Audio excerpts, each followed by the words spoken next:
Saludos y bendiciones para todos. Una vez más estamos aquí con el propósito de estudiar la lección de escuela sabática de esta semana. Ya llegamos a la lección número 7, o sea, estamos a mitad del trimestre. Y hasta ahora ha sido una bendición lo que hemos estado estudiando. Son temas muy solemnes, pero a la misma vez son temas que nos dan muchísima esperanza de nuestra vida aquí y del tema de la salvación. Pero antes de continuar, vamos a pedir la presencia del Espíritu Santo por medio de la oración. Así que si me acompañan, vamos a tener una oración. Oremos. Amante Padre que estás en los cielos y que por fe habita en cada uno de nuestros corazones, estamos delante de ti una vez más para primero darte gracias por todas las bendiciones que hemos recibido durante la semana, por las bendiciones que hemos recibido durante el día de hoy, Señor, y por la bendición que nos da de hablar contigo, Señor, y también de estudiar tu palabra y compartirla con otras personas. Te pido en forma muy especial que tu Santo Espíritu nos acompañe tanto a mí como a las personas que van a ver este video y que ponga palabra en mi boca, Señor, y de entendimiento si hay algo alguna duda que tenga la persona en la mente y si yo la tengo también. Bendice a cada uno de los oyentes y súplele todas sus necesidades de acuerdo a tus riquezas en gloria. Te lo pedimos no porque haya mérito en nosotros, sino por la sangre derramada en la cruz del Calvario. En el nombre de Jesús. Amén. El título de la lección de esta semana es uno muy interesante y estamos llegando al clímax de esta lección y se titula La victoria de Cristo sobre la muerte. Y es muy importante porque si Jesús hubiese muerto y si hubiese quedado en la tumba, pues la historia sería diferente. Pero vemos que gracias a que Cristo no solamente murió, sino resucitó, nosotros tenemos esperanza. Y el versículo para memorizar está en Apocalipsis 1:17 al 18, o sea, son palabras del apóstol Juan. Y dice, cuando le vi, está hablando cuando vio a Cristo, caí como muerto a sus pies. Y él puso su diestra sobre mí, diciéndome, no temas, yo soy el primero y el último, el que vivo y el que estuve muerto, más aquí que vivo por los siglos de los siglos. Amén. Y que tengo las llaves de la muerte y del Hades. O sea, aquí Jesús se le aparece en una visión a Juan el apóstol, y él le dice, no temas que yo soy, o sea, ya ellos se conocían, solamente que ahora Jesús quizás estaba rodeado de la gloria celestial Juan cayó de rodillas como símbolo de adoración, de respeto, de sumisión a Dios y cayó sobre sus pies. Eso es muy importante. Y es importante también que el mismo Dios declara que Él estuvo muerto, pero que ya está vivo y que por esa muerte y esa resurrección ahora Él tiene derecho sobre la muerte y el Hades, que es el Hades de la palabra griega para muerte. Y aquí dice aquí que, o sea, para la fe cristiana, el fundamento, uno de los fundamentos de la fe cristiana es la resurrección, porque como Pablo dice en Primera de Corintios 15:16 al 18, sí, porque si los muertos no resucitan, también Cristo no resucitó. Y si Cristo no resucitó, entonces van en nuestra fe y van a nuestra esperanza. Nosotros no tuviésemos razón de hablar del Evangelio, porque parte del Evangelio es que Cristo murió, pero que resucitó. Por tanto, más que Pablo destaque la relevancia de la muerte de Cristo, lo más importante es para el pueblo cristiano en general, es la resurrección por la cual, o sea, la fe cristiana por la cual se completó el plan de salvación. Y sin embargo, es difícil entender por qué razón la resurrección de Cristo y con ella nuestra resurrección son tan importantes como muchos creen. Los muertos en Cristo ya disfrutan de la dicha celestial, ya se han ido a casa para estar con el Señor. O sea, si los muertos ya están en el cielo, ¿para qué necesitamos resurrección? Eso es, aquí hay una incongruencia y la Biblia tiene una secuencia, la Biblia tiene que explicarse ella misma y la Biblia no dice una cosa en un lugar, o sea, un escritor no dijo una cosa y el otro dijo otra, o sea, tiene que haber concordancia en todo, debe haber una secuencia. Entonces, eh, no puede ser que los muertos estén en el cielo si necesitamos una resurrección. Y esta semana vamos a estudiar este interesante tema de la resurrección de Cristo y vamos a seguir mirando por qué es tan importante para nosotros como cristianos y vamos a ver en detalle todo lo que ocurrió. Y en la parte del domingo vamos a comenzar a ver todos los esfuerzos que hizo el enemigo para que Jesús se quedara en la tumba. Parece gracioso, pero realmente eso ocurrió. Y el título de esta lección es Una tumba sellada. Y con la resurrección o con la muerte de Cristo, vamos a decir que con la muerte de Cristo parecería que la misión de Cristo fracasó, fue un fracaso, porque ¿qué pasó? Satanás logró el objetivo de que él muriera, aunque hemos dicho que el objetivo de Satanás no era que él muriera, pero parecía a vista de los discípulos y a vista de los ancianos, de los sacerdotes, de los líderes religiosos, del mismo Pilato, aunque él no creía, que la misión del Cristo, lo que él decía, o sea, este es tu Mesías, pero tu Mesías o su Mesías ahora está enterrado. Parecería que todo terminó ahí. Y aquí vuelve a repasar todo lo que Jesús padeció antes de la muerte. Eh, o sea, los principales sacerdotes y ancianos exigieron la muerte. Fueron ellos los que realmente exigieron la muerte de Jesús ante Pilato.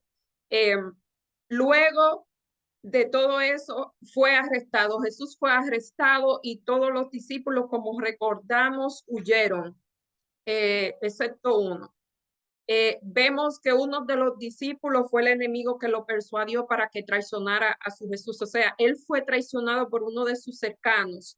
Fue negado por Pedro, sí, Pedro era uno de sus más íntimos, porque recordamos que cuando Jesús quería estar a solas, siempre separaba a Pedro, a Juan y a Jacobo, quizás porque lo que ellos tenían, o sea, la misión de estas tres personas era muy importante, quizás le estaba dando una capacitación especial a estas tres personas, porque más adelante vemos qué papel jugó cada uno de estos discípulos. Segundo no, sigue la línea de sucesos y dice que ahora Jesús yace en una tumba que fue cavada en una roca, una tumba prestada, ni siquiera era una tumba de él. Y para asegurarse que no saliera, los dirigentes del pueblo le dijeron a Pilato, mire, este hombre estaba diciendo que él iba a resucitar al tercer día, así que mejor vamos a sellar la tumba, vamos a poner guardia, no vaya a ser que los discípulos se roben el cuerpo en la noche y digan que resucitó. Así que eso hicieron, ellos sellaron, pusieron el sello romano y pusieron o sea, vigilantes en la tumba. Y dice aquí que Jesús durante su ministerio, él siempre declaró que él iba a morir y usaba un lenguaje inclusivo oriental y decía el tiempo que él iba a durar. Un ejemplo, el tiempo que él iba a pasar en la tumba. Ejemplo, en Mateo 12, 39 al 40, él hace un paralelismo entre lo que le pasó a Jonás, que tuvo 3 días en el vientre de la ballena, y lo que él iba a pasar. Y él dice, eh, así como Jonás en el vientre del gran pez, como estuvo Jonás en el vientre del gran pez por 3 días y 3 noches, así estará el Hijo del Hombre en el corazón de la tierra 3 días y 3 noches. Recuerden que los días allá en el oriente se contaba comenzando a las 6 de la tarde, ejemplo, el sábado a las 6 de la tarde ya es domingo y así sucesivamente. O sea que en el calendario judío el día comienza en la noche o en la tarde, no como en el calendario de nosotros que supuestamente comienza el día a medianoche. O sea, es diferente la forma de contar el tiempo. Hizo otras declaraciones que lo matarían, pero que al tercer día resucitaría. Eso lo encontramos en Mateo 16, 21, 17, 22, 20, 17 al 19. Entonces los fariseos, como dije ahorita, los fariseos, los publicanos no, los fariseos, los escribas y los ancianos, ellos tenían eso en mente y para evitar que eso ocurriera, se le ocurrió la brillante idea de sellar la tumba. Pero eso solamente hizo que la resurrección de Jesús fuera más impactante y creyera más y llegara a los oídos de Pilato. Y en Mateo 27, 62 al 66, es bueno que leamos esto porque el propósito de la lección de escuela sabática es que estudiemos la Biblia. Así que bueno leer los textos que se nos proveen aquí. Dice, y al día siguiente, que es el día después de preparación, porque esta gente eran tan amantes de la ley, tan apegados a la ley, que ellos se aseguraron que Jesús muriera o crucificara a Jesús antes de que llegara el Shabbat. Así que ellos se aseguraron que Jesús fuera crucificado antes del sábado y antes de la Pascua. Dice, se reunieron los principales sacerdotes y los fariseos ante Pilato, diciendo, Señor, nos acordamos que aquel engañador dijo, viviendo aún, después de 3 días resucitaré. Manda pues que se asegure el sepulcro para el tercer día, no sea que vengan sus discípulos de noche y lo hurten y digan al pueblo, resucitó entre los muertos y será el postrer error peor que el primero. Y Pilato dijo, ahí tenéis una guardia, ahí asegurarlo como saber. Entonces ellos fueron y se aseguraron el sepulcro, lo sellaron con piedra y le pusieron guardia. Excelente, o sea, fue una estrategia excelente. Estoy siendo sarcástica. Este accionar, ¿cómo ayudó más adelante a ofrecer al mundo más evidencia de la muerte de Jesús? Como dije, cuando Jesús resucitó, hubo un gran temblor, un ángel bajó y llamó al creador del mundo, al que tenía la llave de la vida y de la muerte, lo llamó. Y cuando ese ángel lo llamó, los que estaban ahí, los guardias se asustaron en sobremanera y ellos cayeron y claro, la piedra se destruyó y Jesús salió. Y eso llegó, como dije ahorita, a oídos de Pilato y quién sabe a quién oídos de más. Así que la noticia se dispersó porque fue un hecho milagroso. Así que cuando el enemigo trata de quitar los planes de Dios o interrumpir los planes de Dios, solamente hace que lo adelanta. Eso solamente es lo que hace. Los planes de Dios se adelantan y entonces hace el asunto con poder, hace el milagro con más poder y más personas se enteran. En la parte del lunes ha resucitado y esa fue la victoria de Cristo sobre Satanás. Ahí se cumplió Génesis 3:15. De la simiente de la mujer vendría alguien que heriría a la serpiente en la cabeza, o sea, le iba a dar el golpe de muerte. Y dice, y sus poderes malignos, o sea, logró la victoria entre Satanás y sus poderes malignos y se confirmó con una tumba vacía.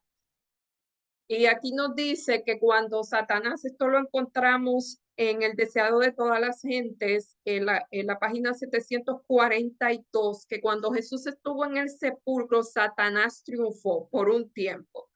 Se atrevió a esperar que el Salvador no tomase su vida de nuevo, exigió el cuerpo del Señor y estableció su guardia alrededor de la tumba, procurando retener preso a Cristo.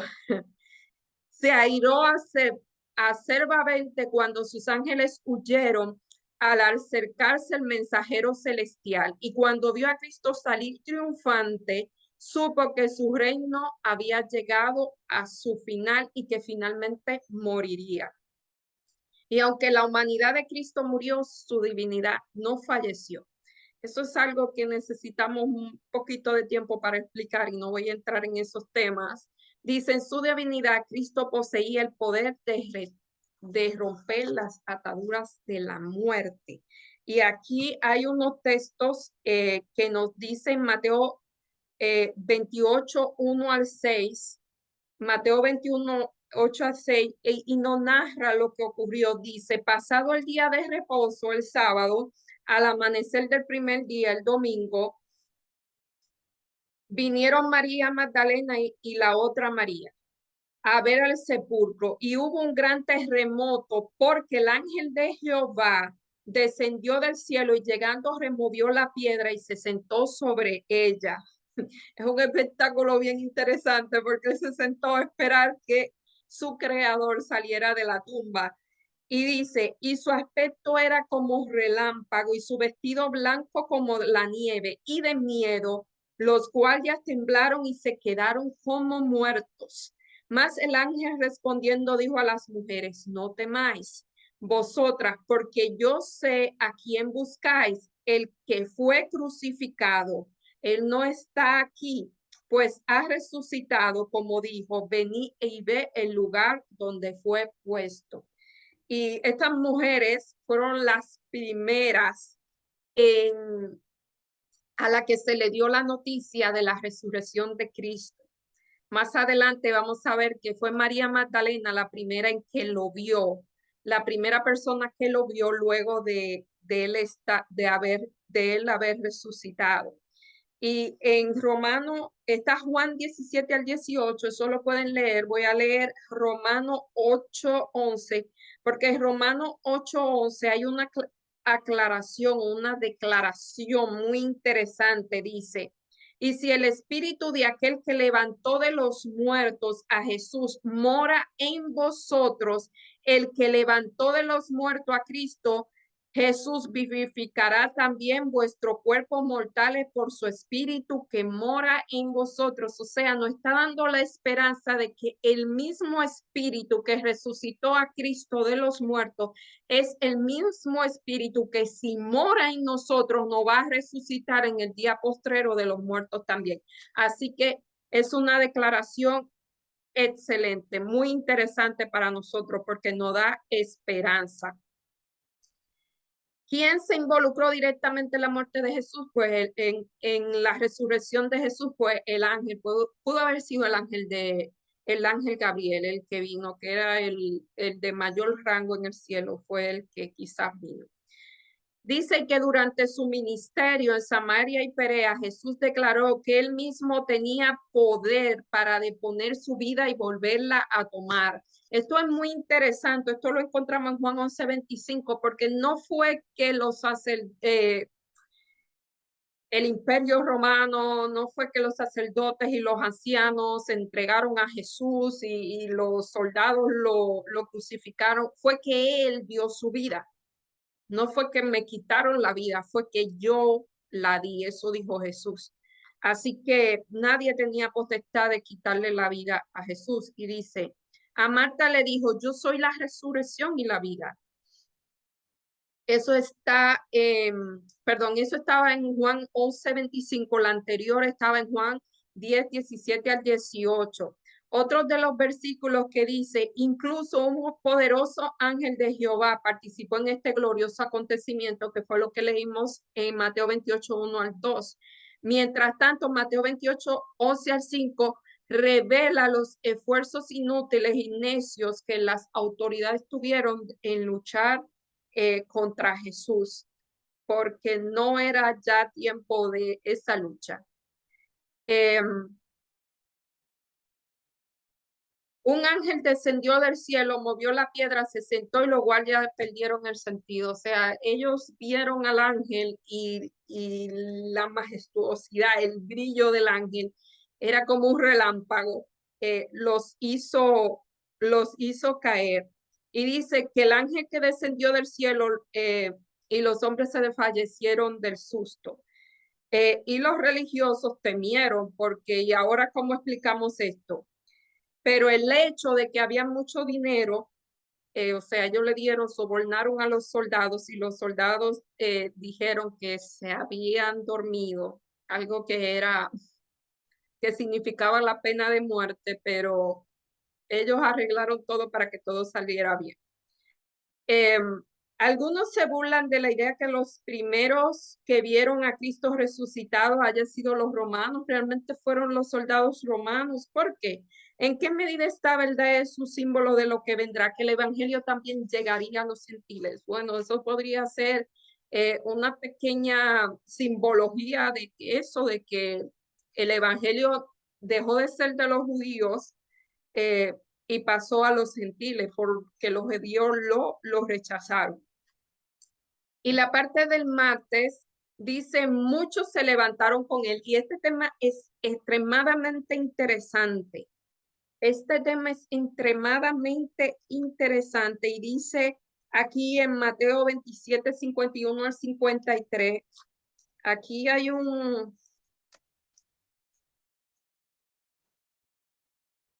es bueno leer esto, Mateo 27, 51 al 53. Y nos dice, y aquí el velo del templo se rasgó de arriba abajo y la tierra tembló y las rocas se partieron y se abrieron los sepulcros. O sea, el velo del templo se rasgó porque ya no eran necesarios los sacrificios de animales. Todo ese ceremonial que se hacía en el santuario de la tierra, que mataban un corderito en la mañana y en la tarde. El sacerdote mataba un corderito en la mañana y a las 3 de la tarde, la hora precisamente en que murió Jesús. Y recuerden que a esa hora estaban sacrificando un corderito y el corderito se escapó, lo que significaba que ya no había necesidad de los sacrificios de animales. Toda esa simbología que era solamente una sombra de lo que pasaba en el santuario celestial, que el sacerdote asperjaba la sangre en el velo que separaba el lugar santo del lugar santísimo y que el sacerdote, solamente el sumo sacerdote una vez al año podía entrar al lugar santísimo porque ahí estaba la chequina o la presencia de Dios.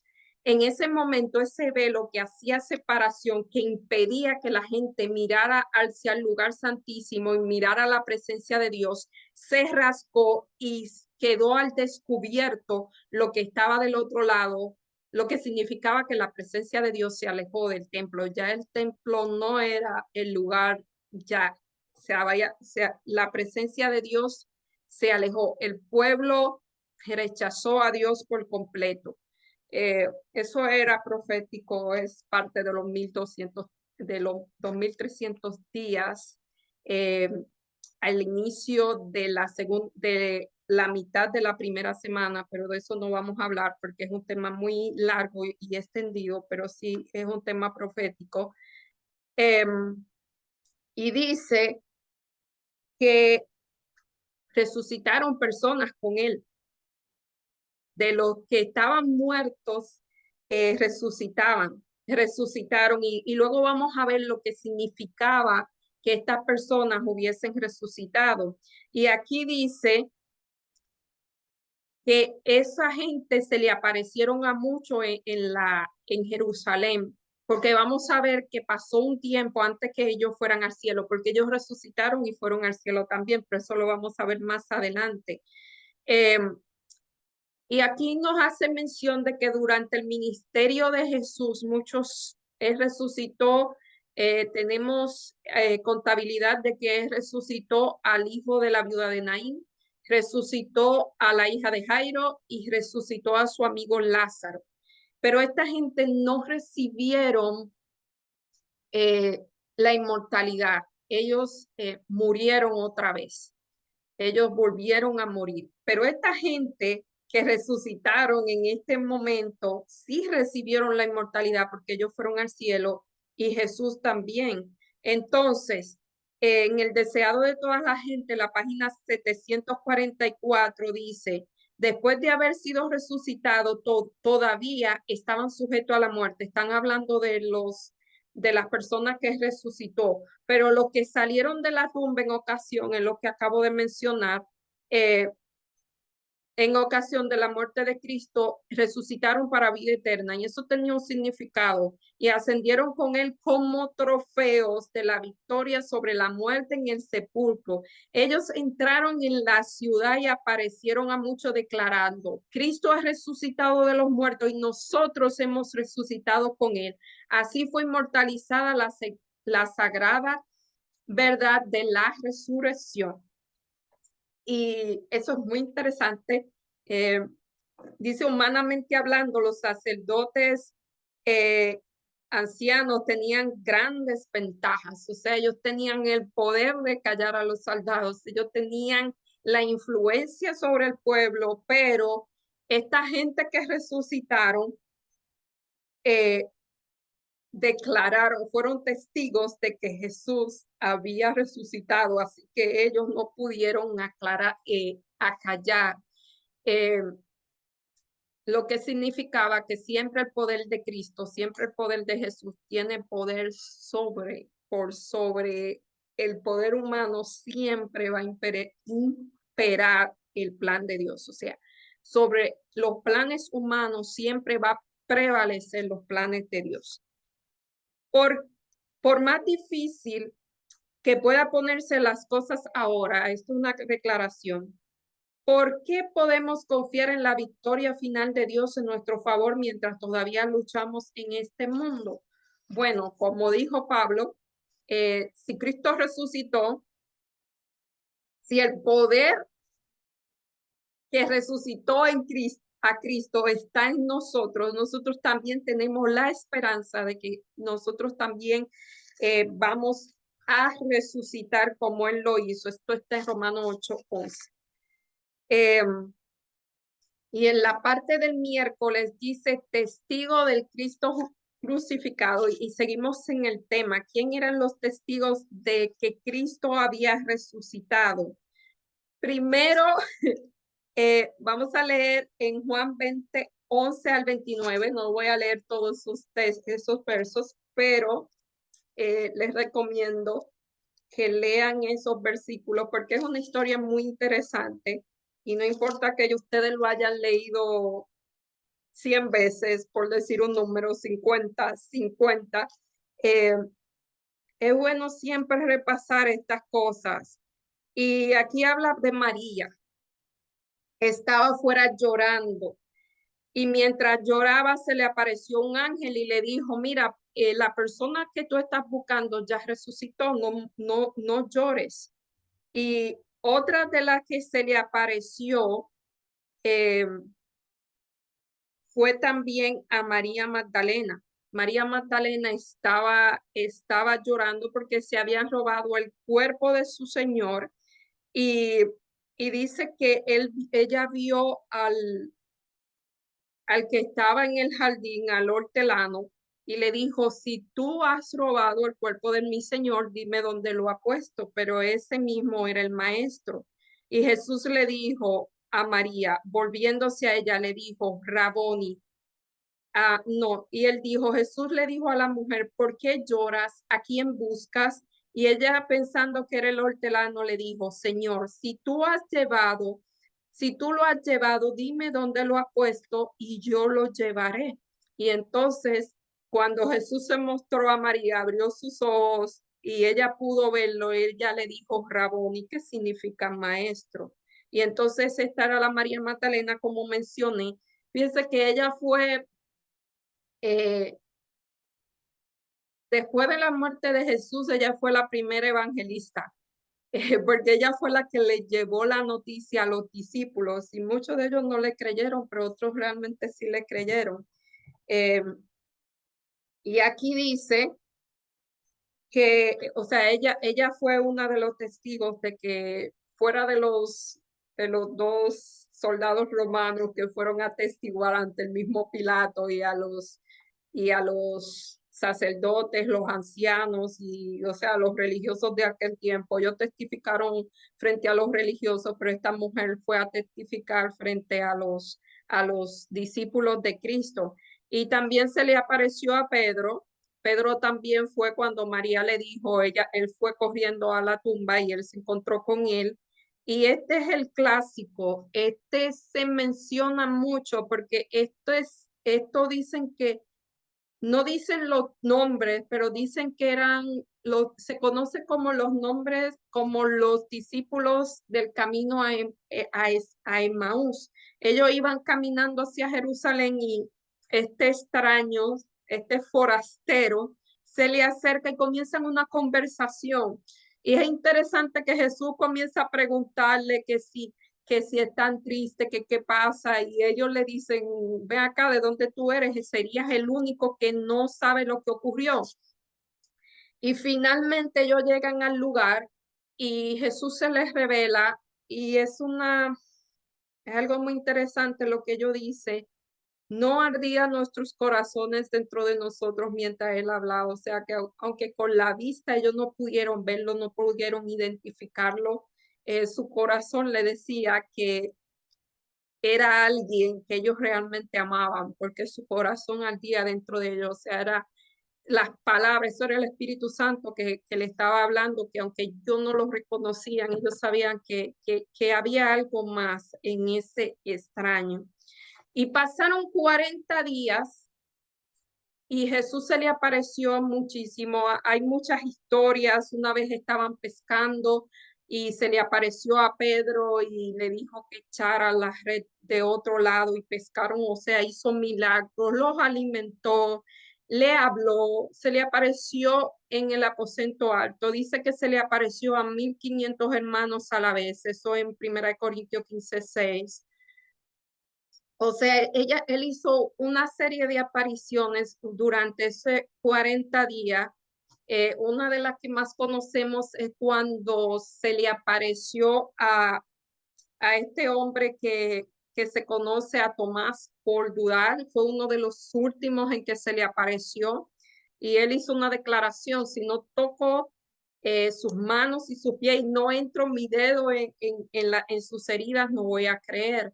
Y Jesús le permitió hacerlo, hizo una bienaventuranza que nos llega hasta nuestros tiempos.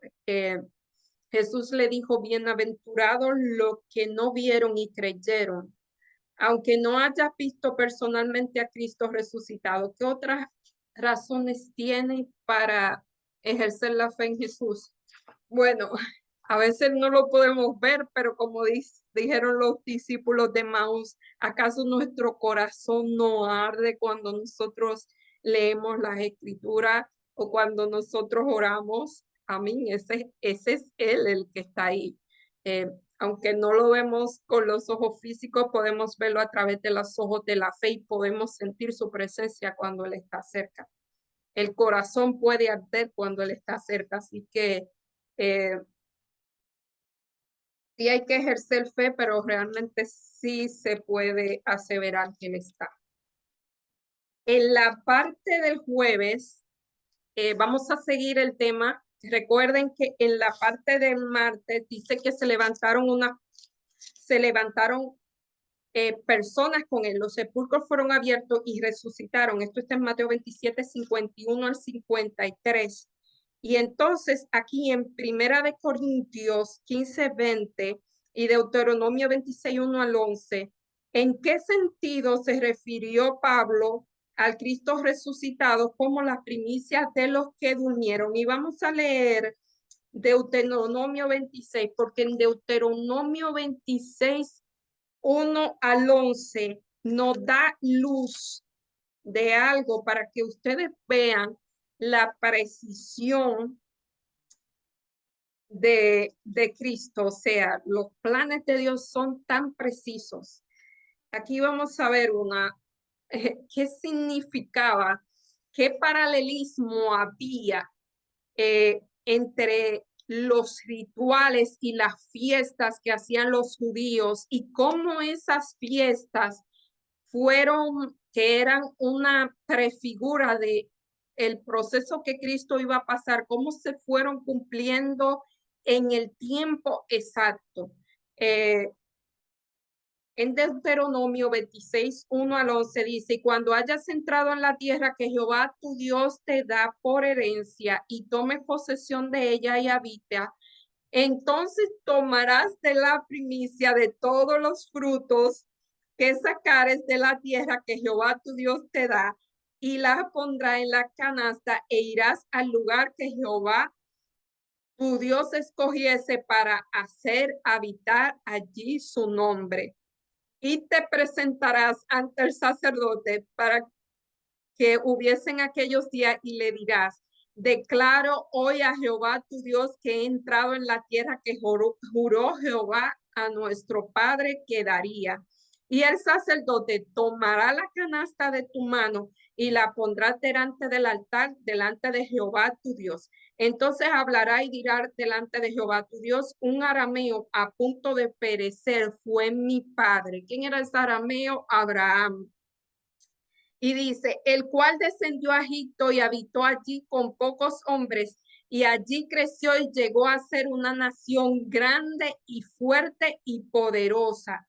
Y los egipcios nos maltrataron, o sea, ellos iban a repasar su historia y todo lo que ellos pasaron antes de llegar a la Jerusalén terrenal. Y dice, y después que ellos contaran todo eso y dijeran cómo Jehová los sacó con brazo poderoso de Egipto, eh, iban a presentar el fruto de la tierra, o sea, los primeros frutos. Esto era las primicias, era antes de la cosecha. Antes de que se hiciera la fiesta de la cosecha, que era la cosecha final, ellos cosechaban los primeros frutos y lo presentaban al sacerdote. Eso era lo que... Entonces, si traemos el cumplimiento de esta fiesta, esto era una figura de lo que iba a pasar. Cristo muere, resucitan, personas resucitaron, era la primicia y él toma esa persona 40 días después, que vamos a ver lo que eso significa, 40 días después y asciende al cielo y se lo presenta a su padre como la primicia de lo que había, o sea, como la primicia de su misión. Eso eran los primeros de la gran cosecha, que será la gran cosecha cuando Cristo venga. O sea, eso era los primeros frutos del sacrificio que él hizo y de su victoria sobre Satanás. Eso es lo que significa esto de las primicias. Dice, al llamar a Cristo las primicias, se llamaba aperget en griego. Pablo utiliza una metáfora de agricultura, pero lo voy a leer en Primera de Corintios 15:20, que es el versículo que conecta con Deuteronomio 26, o sea, no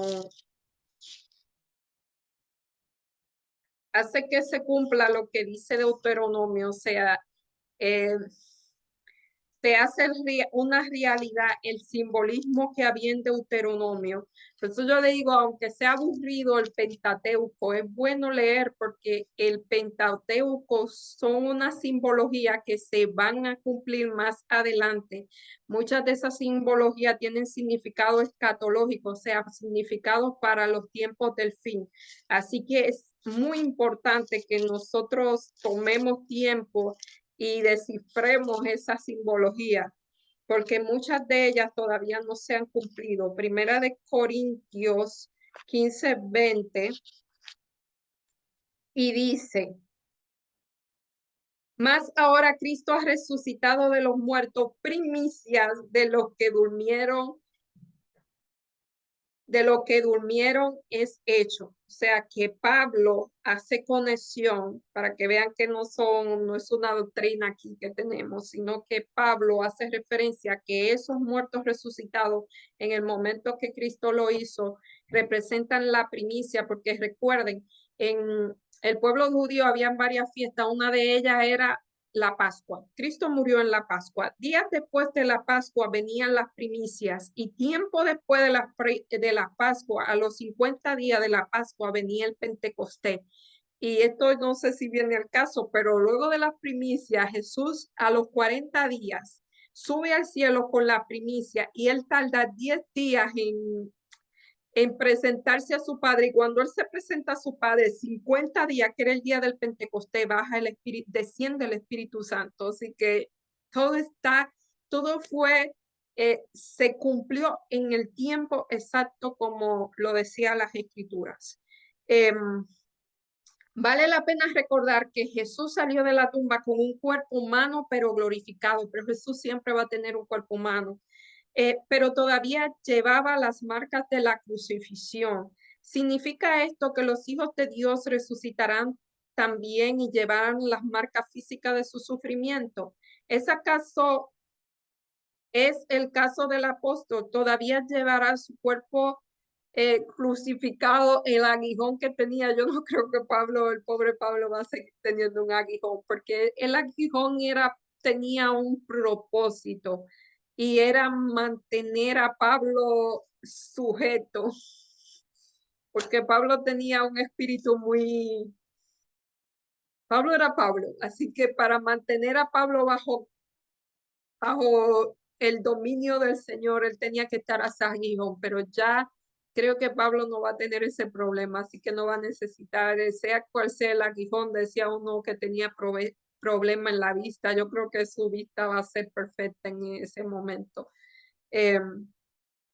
Es mi opinión, creo que así es.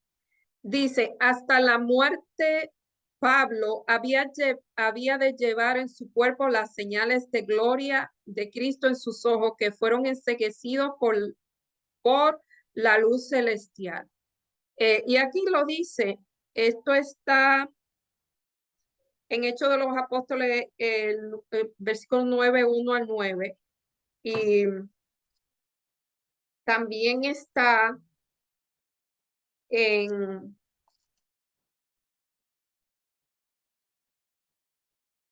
tengo un libro del Espíritu de Profecía. Entonces, en la historia de la redención, dice eso, que las marcas de Pablo, en la página 273, que Pablo fue enceguecido, o sea, ese era su aguijón, él fue enceguecido por la luz cuando se le apareció el ángel. Esto es nuevo para mí.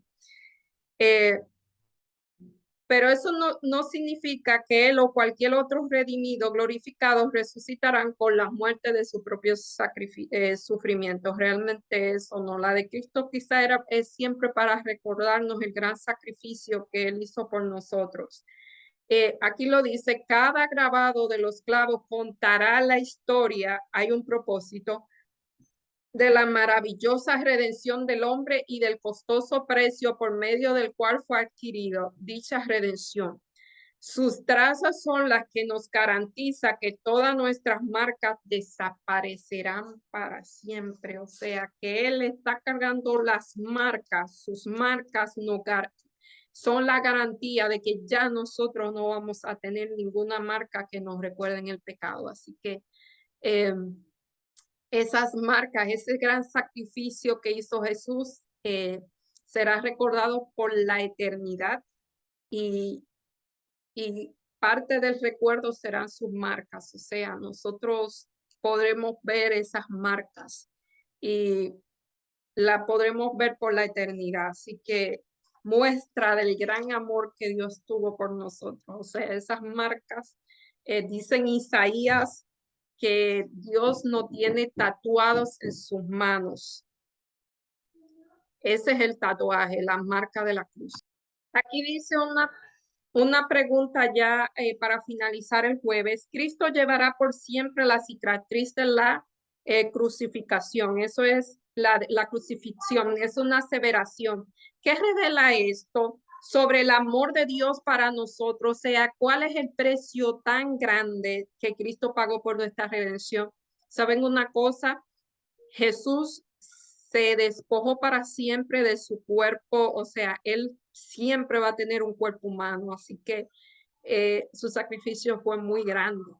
Eh, no fue que él cambió de cuerpo cuando ascendió del cielo, no, él siempre va a tener un cuerpo humano, así que eso es el precio tan grande que él tuvo que pagar, se despojó de él mismo. En la parte del jueves, del viernes, ya para terminar, aquí hay una cita del deseado de toda la gente, la página 745. Dice, el juicio moderno no cree en algo como la resurrección de Jesús. Sin embargo, la evidencia histórica son tan fuertes que incluso aquellos que no pueden aceptar la realidad de la resurrección se ven obligados a admitir que muchos creían que habían visto a Cristo resucitado. Por lo tanto, gran parte de la apologética en contra de la resurrección consiste en intentar explicar qué pudo haber causado todas estas cosas. Esta persona, o sea, qué pudo haber causado que personas diferentes que no se conocían entre sí dieran el mismo testimonio. Entonces dice, algunos argumentan que todos los discípulos alucinaron acerca de Jesús, lo que es mentira, y otros dijeron que los discípulos se inventaron esa historia y que la contaron y que se fue esparciendo, o sea, que fueron rumores, pero las evidencias históricas son tan fuertes a favor de la resurrección de Cristo que esta clase de argumento que la gente levanta o intenta levantar para tratar o sea, tú echa por tierra lo que trató de inventar, ¿saben? Eh, a veces nosotros tenemos que creer por fe, pero Dios en su infinito poder, Él nos da hechos históricos, nos da la ciencia, la arqueología, descubre cosas que nos dejan, que apoyan, o sea, que nos dejan sin duda de que lo que Cristo hizo sí ocurrió realmente, o sea, que los hechos bíblicos sí ocurrieron y eso no es que debilite nuestra fe, sino que apoya lo que realmente ocurrió. O sea, la ciencia apoya y varias ramas de la ciencia y de la arqueología han encontrado cosas que dicen, que lo que la Biblia dice es cierta, que solamente no creemos por fe. Claro, tenemos que creer por fe, pero para aquellos que no creen, para testimonio de aquellos que no creen, pues el Señor se manifiesta de esa manera. Y ahora sí, en el deseado de toda la gente, la página 745 dice, la voz que clamó desde la cruz, consumada es, fue oída entre los muertos. Atravesó las paredes de los sepulcros y ordenó a quienes dormían que se levantasen. Así sucedió cuando la voz de Cristo sea oída desde el cielo. Está haciendo una comparación con lo que ocurrió a raíz cuando la muerte de Cristo y lo que ocurrirá al final del tiempo. Esta voz penetrará en las tumbas y abrirá los sepulcros y los muertos en Cristo resucitarán. En ocasión de la resurrección de Cristo, unas pocas tumbas fueron abiertas, pero en la segunda venida todos los preciosos muertos oirán su voz y surgirá a una vida gloriosa e inmortal. El mismo poder que resucitó a Cristo de los muertos resucitará a su iglesia y la glorificará con él por encima de todos los principados y los potestados, por encima de todo nombre que se nombre, no solamente en este mundo, sino también en el mundo venidero. O sea, por encima de todo el mundo, eso va a ocurrir.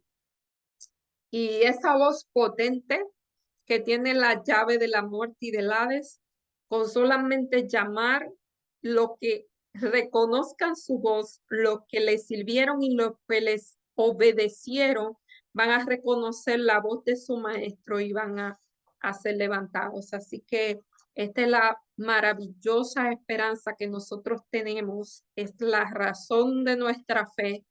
Eh, y voy a mencionar lo que dice Pablo: si Cristo no hubiese resucitado, van fuera vuestra fe y van afuera vuestra esperanza. Así que porque Jesús murió y resucitó, yo vivo y tú también.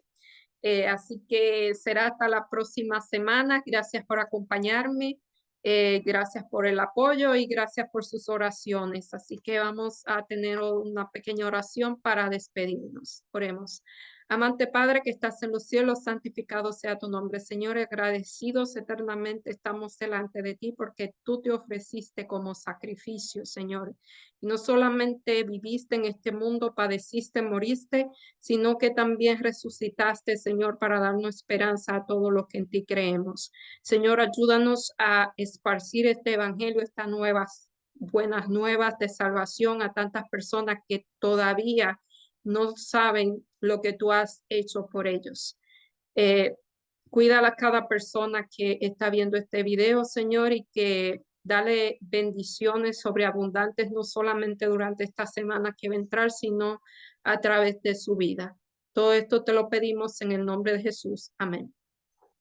Bye, nos vemos la próxima semana. Que el Señor le bendiga.